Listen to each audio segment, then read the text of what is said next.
வணக்கம். இன்றைய தலைப்புச் செய்திகள். வன்னி அரசுக்கு ஒதுக்கப்பட்ட இலாக்கா ஆதி திராவிட நலத்துறையில் இருந்து சமூக நல நீதித்துறை என மாற்றம். முதலமைச்சர் விஜய் நடவடிக்கை. செல்போன், டேப் போன்ற சாதனங்களை வாங்கியோருக்கு இஎம்ஐ கட்டுவதில் சலுகை. 2 மாதங்கள் கட்ட தவறினால் வாங்கிய பொருட்களின் செயல்பாடுகளை பிளாக் செய்யக்கூடாது என அறிவுறுத்தல். சென்னையில் காதல் திருமண பிரச்சினையில் முதியவரை தாக்கிய இன்ஸ்பெக்டர் சிதம்பரம் பாரதி பணியிடை நீக்கம். முதலமைச்சர் விஜய் அதிரடி. மேற்காசிய போர் சூழல் காரணமாக இந்தியாவிலும் எல்பிஜி பற்றாக்குறை ஏற்படும் அபாயம். 45 நாட்கள் மட்டுமே கையிருப்பு உள்ளதாக தகவல்.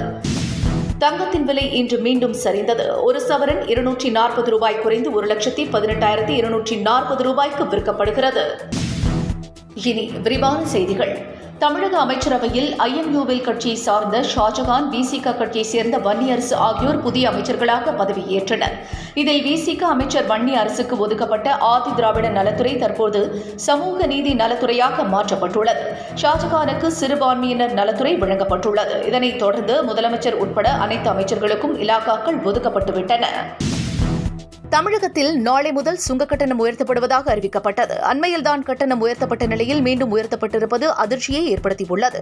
மாநகரம், சூரப்பேட்டை உள்ளிட்ட முக்கிய தேசிய நெடுஞ்சாலைகளில் உள்ள 60க்கும் மேற்பட்ட சுங்கச்சாவடிகளில் 25 முதல் 100 ரூபாய் வரை சுங்கக் கட்டணம் உயர்த்தப்படுகிறது. இஎம்ஐயில் செல்போன், டேப் போன்ற சாதனங்களை வாங்கியோருக்கு மகிழ்ச்சியான செய்தியை ஆர்பிஐ வெளியிட்டுள்ளது.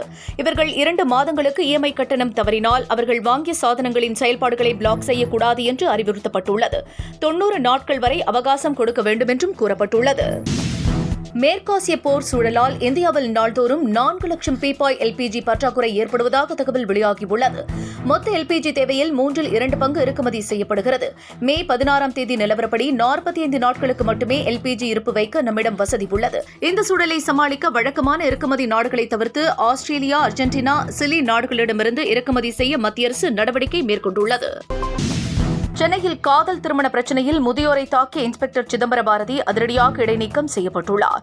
திருமண பிரச்சினையில் இளம்பெண்ணிற்கு ஆதரவாக இருந்த சமூக ஆர்வலரை அவர் தாக்கிய காட்சிகள் சமூக வலைதளங்களில் வைரலானது. இதனையடுத்து தாவேகா எம்எல்ஏ தாமு அவரிடம் வாக்குவாதத்தில் ஈடுபட்டார். இதனைத் தொடர்ந்து சிதம்பர பாரதி சஸ்பெண்ட் செய்யப்பட்டார். திமுக கூட்டணியில் இருந்து விசிக வெளியேறியதை அடுத்து இரு கட்சிகளுக்கும் இடையே வார்த்தை போர் நடைபெற்று வருகிறது. இந்த நிலையில் திமுகவினருக்கு ஸ்டாலின் அறிவுரை வழங்கியுள்ளார். யாருடைய மனதையும் புண்படுத்தக்கூடாது என்றும் பதிவுகளை வெளியிடக்கூடாது என்றும் அவர் கூறியிருக்கிறார். ஒவ்வொரு கட்சிகளுக்கும் தனி நிலைப்பாடு உண்டு என்றும் அண்ணா, கருணாநிதி வழியில் வந்த திமுகவினர் கடுஞ்சொற்களை பயன்படுத்தக்கூடாது என்றும் ஸ்டாலின் கூறியுள்ளார். தமிழக அரசால் அமைக்கப்பட்டுள்ள சிங்கப்பெண் சிறப்பு படையினருக்கு சிறப்பு சீருடை வழங்கப்பட உள்ளதாக தகவல் வெளியாகியுள்ளது. சிறப்பு படையின் முக்கியத்துவம், தனித்துவத்தை அடையாளப்படுத்தும் விதமாக லோகோவும் தயாராகி வருகிறதாம். சிறப்பு படை போலீசாருக்கான செயல்பாடுகள், பணி விவரங்கள், தனி ஸ்டேஷன் என்று பல்வேறு நிலைகளும் தயாராகி வருகின்றனவாம். தங்கத்தின் விலை இன்று மீண்டும் குறைந்திருக்கிறது. ஒரு சவரனுக்கு 240 ரூபாய் சரிந்து 1,18,240 ரூபாய்க்கு விற்கப்படுகிறது. 1 கிராமுக்கு 30 ரூபாய் குறைந்து 14,750 ரூபாய்க்கு விற்கப்படுகிறது.